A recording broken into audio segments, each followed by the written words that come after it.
Hello, Honors 410.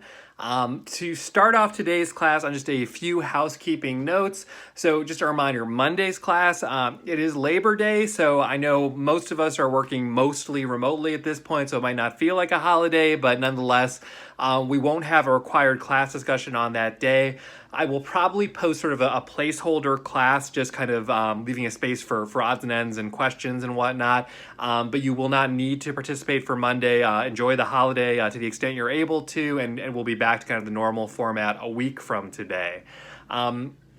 Speaking of that class a week from today, Flash Cluster number 1 does have their work due on that day. So please do make sure that you're turning that in by 11 a.m. on that Wednesday if you're up for Flash Cluster number 1. I hope everyone's clear on which clusters you belong to at this point, though. If you have questions about that, please do let me know, and we'll make sure that everyone's clear and square things away. I'll also make mention, if you don't yet have Don Lee's book Yellow, again, please make sure you're getting that as soon as possible. The first reading from that is going to be due Wednesday's class, so it is coming up on us now.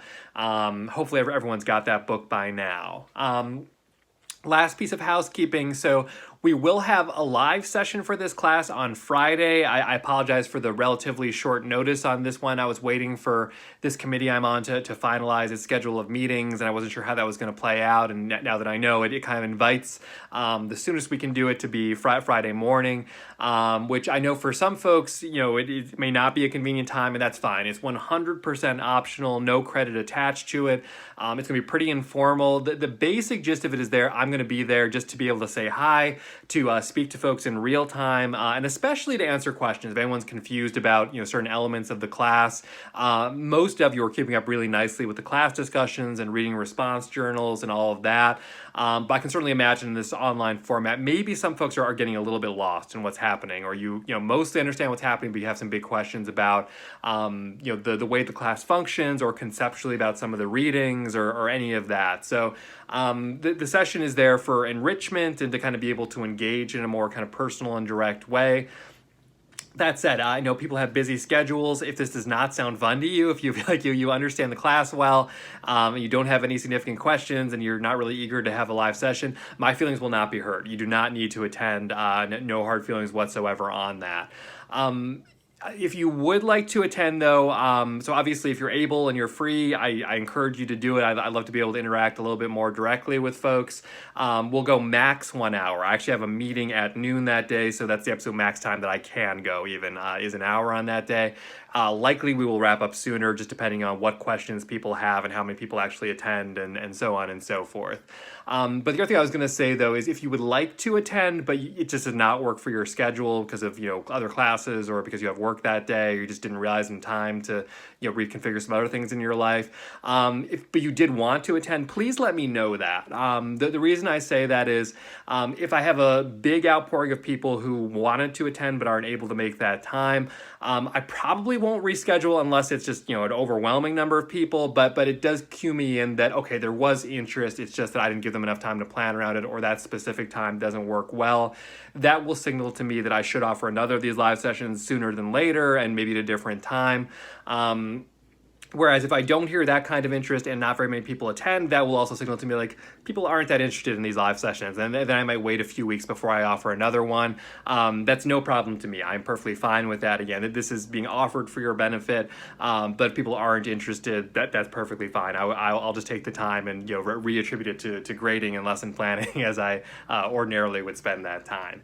Okay, so I think that's all I've got logistically speaking. So for the rest of today's class, I wanted to get into the Rax King excerpt that I gave you all, the first part of her chapbook, The People's Elbow. So I'm going to give you a clip. I'm going to try to remember to put this beneath my video lecture, a clip of The Rock actually performing The People's Elbow. Maybe we have some people who've watched a little bit of wrestling in their time, or based on when he was a full-time wrestler, and based on what all of you in your childhoods would have been, it might be more that your parents talked about him or watched him. He was really popular as a wrestler in the late 90s into the early 2000s.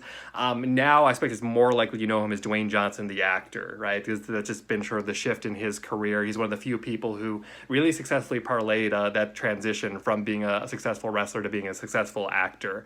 But anyway, it's just sort of for fun, but also just for context of what King is talking about. I'll give you the clip there of The Rock doing the people's elbow. But okay, to actually get into the text here, though, I want to start with something from page 5 here. Let's see.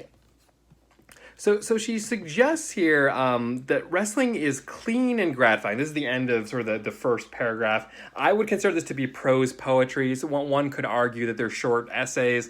I think she's playing a little bit with kind of genre here. But in any event, she says, the people's elbow is beauty the way wrestling is beauty. Clean and gratifying, a winner, a loser. And I think that's an interesting way of looking at it, and that seems right to me. Full transparency, as you might have guessed by my selection of texts and the way I'm talking about The Rock, I'm a wrestling fan. I've watched it pretty much my entire life. I know it's not real, but that's the first question people ask. I consider it interesting as a storytelling form. It's problematic in a lot of ways, too. They've done a lot of sexist, racist, otherwise problematic things in their time. I'm not defending all of that. It's sort of a side conversation here, although maybe it'll overlap to some extent. But I think it's an interesting choice to reference the wrestling is clean and gratifying here. Because given the broader context of what King is writing about, I don't think that we can escape that she's contrasting it with sex or more to the point, sexual assault, the way she's describing it here, and how complicated things can be in terms of issues of consent, how complicated things can be in terms of trauma that's kind of suffered afterwards.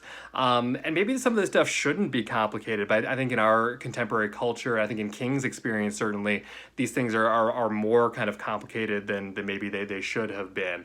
But she's relating it to wrestling. I think that there's some sense of someone being defeated physically, right? Because that's a core part of the story that professional wrestling tells, and that's a part of her experience, right? That she's kind of building so much of the narrative on here. Okay, going ahead a page here. So this is, the poem or vignette, or however you want to look at it, number 2 on page 6. If we go to the third paragraph here, she's writing about The Rock. She says, I visit him in dreams, and those biceps are bigger still. The Rock needs to be larger than life, larger than possibility, stronger than reality. He and I have monsters to slay. So I'm going to leave this more open-ended. I just want to ask, what do we think she means by larger than life, and why does he have to be these things? And you can answer this from the perspective of him being, at this point, considered a wrestling personality and a celebrity in general. I think you can also answer it more particularly for Rex King and the way that she's kind of understanding him and the way she's almost using him to represent something in her life and what he means to her. So what sense we can make of that? Let's see, going just to the very next page. So the third full paragraph that starts, in the dream. And in the dream, I always feast, feast, feast, without my stomach crumpling rotten, without valves squeaking shut before I'm finished, without the wormy churning, and without the ache. In the dream, I must not have been raped, because the food is heavenly and my stomach is steel. And so I'm curious of what does rape have to do with this? What is King getting into here? I, for lack of a better word, I would call this almost a fantasy that she's kind of conjuring here. But what does this mean to her? Why would this be the fantasy? What's she kind of imagining here? Okay, cutting ahead some more here. And again, I'm just going to hit a few points that were kind of interest to me. There's plenty more that I'd love to hear people zone in on, and I've seen some journal responses already come in on this one that bring up some really interesting points. Going to page 11, though. This is number 5 in the collection here. I'm just going to read the first 3 paragraphs. His name was Ryan. Blonde curls, beer gut, little piggy nose. I remember it every time I am on my back, every time I am ordered to open my mouth. I remember it in the damp weight I carry on my chest. The dentist scrapes the last gummy shreds of holiness from between my teeth, asks how often I floss, and I fall wordlessly away to the meadowy folds of my brain, where the Rock is idling, holding a bouquet of flowers for me. In my mind, he is smiling the way he does sometimes, where the corners of the smile ripple all the way out to the veins on the side of his head, and that's how you can tell the smile is real. I think the last time I flossed was the day I graduated high school. So with this part here, I'm curious about again what kind of sense we make of it. What kind of transitions are happening here? At the risk of being a little bit too overt here or kind of vulgar, she's being asked to open her mouth. Right, and we get that transition between Ryan, the person who perpetrated the assault, presumably, on King, to the dentist. Right, and in both of these cases, it's a man asking her to lay down and open her mouth.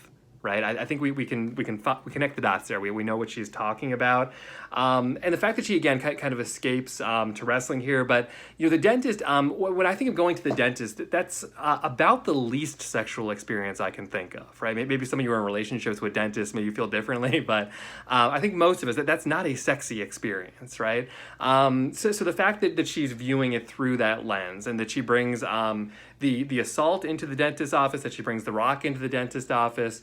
I think that these again are kind of saying some interesting things about King and her experience and her perspective, and I'm interested to hear what sense you all make of that. I'm going to cut ahead to page 16 here. This is section 8. So this first paragraph here. As children, my friends and I were wrestling crazy. Giving each other attitude adjustments and people's elbows and breaking a great many tchotchkes in a great many suburban living rooms. We voraciously consumed pre-match interviews and post-match analysis while our parents groused good-naturedly about missing the news. We bellowed about smelling what The Rock was cooking until we got ourselves grounded, and after that we whispered it, wrote it on index cards. So I think this is saying something about sort of King's immersion in this world, which I think is really important to understand the larger project of why she has framed this experience with assault and kind of recovery in some ways from it through this lens of The Rock, right? I think that that's a really conscious choice in terms of something that she finds comfort in or something that she uses as a lens to understand her experience and the world around here. So I'm curious of if you can relate to this, right? Not necessarily in terms of being wrestling fans. Maybe some of you are. I expect probably many of you are not.